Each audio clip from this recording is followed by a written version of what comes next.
Well, have you tried pushing the door yet? Tegan asked as Wyatt was using up all his energy to open the door. If it was that simple, don't you think I would have tried it? Wyatt asked back in a rather sarcastic tone as he gave up trying to push the door open, as it wasn't budging. That's rich coming from you, you know, Tegan said in an annoyed voice. Wyatt knew what she was referring to and felt sick from hearing it. Okay, I messed up one time. Sue me for all I'm worth, White said as the look in his eyes were filled with rage, sadness, and a little bit of pride. The boy was about to explode with emotions at this point, and he couldn't hold it in what he wanted to say for much longer. Well, we need to find a way out of here, Tegan said, as she looked around for any alternate exits, such as a window or a vent, for example. Sadly, there were none in the room, other than the locked door at the front. This isn't going to plan, you know, Alex asked as she, along with Leo, were watching the show unfold from a hidden camera in the room. You're right, sis. Find a way they can talk to each other, and if that doesn't work, you know what plan BITGG is, Leo said. Ugh, they really did their homework this time, White said as he looked to a seat next to the left side of the room. Yeah, they did, Deegan said, as she took a seat about 20 feet away from Wyatt. Minutes passed, and the two said nothing to each other. Wyatt was holding his emotions inside, but knew he couldn't stay silent forever. Tegan, on the other hand, was starting to cool down a bit, as she was more ready to talk about whenever Wyatt was ready to.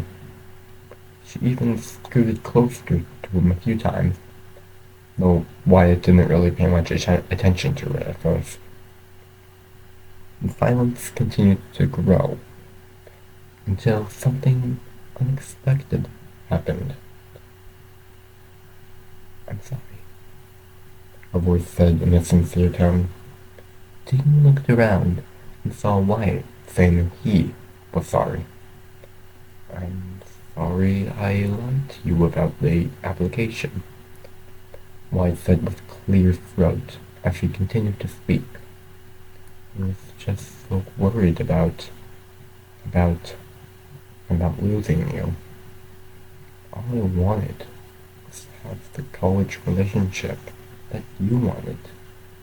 I didn't consider what that really meant, but now I do. For that one act of foolishness, I'm sorry.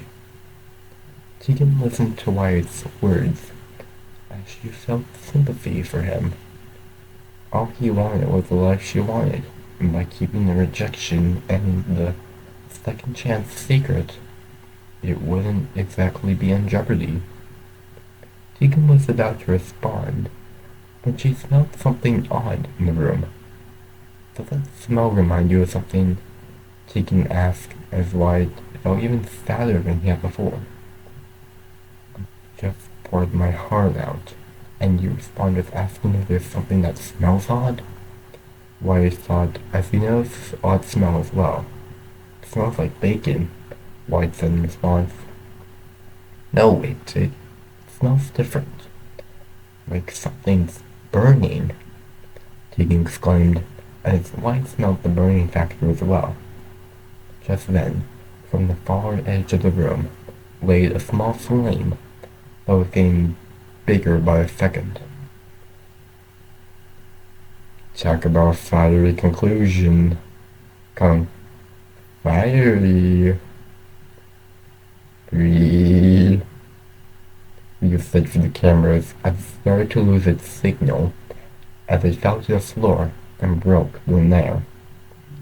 Wyatt and Tegan both desperately tried to get it out of the room, but with the door being locked, there was nothing they could do to escape. Help! Get us out of here! Wyatt and Tegan repeated as loud as they could.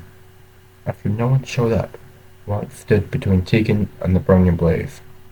Tegan, I just want you to know, if I die, at least I'm with you, White said as he held Tegan's hand. White then noticed in the first corner of the room, right where the fire sprouted, there was a fire extinguisher, and it was unlocked. Without a moment to lose, Wyatt rushed to the edge of the room, being careful to dodge the flames jumping over the fire.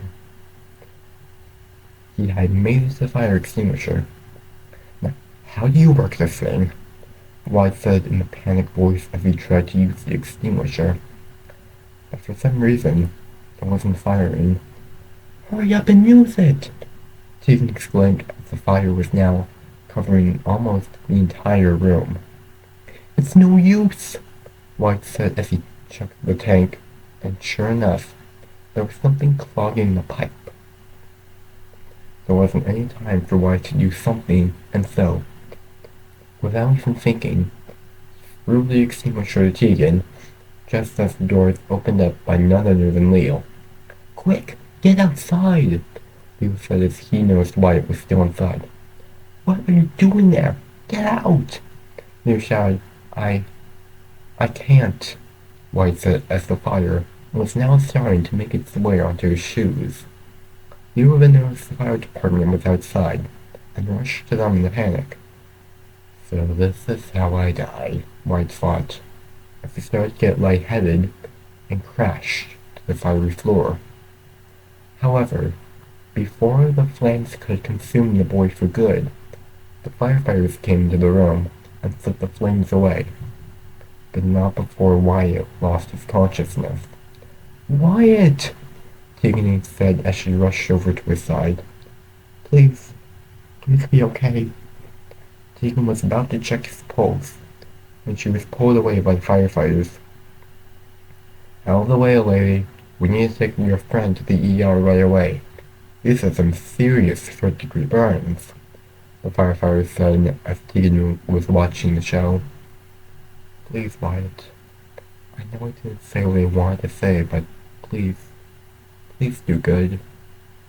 For my sake, at least. Tegan thought as the smoke from the room ascended into the sky.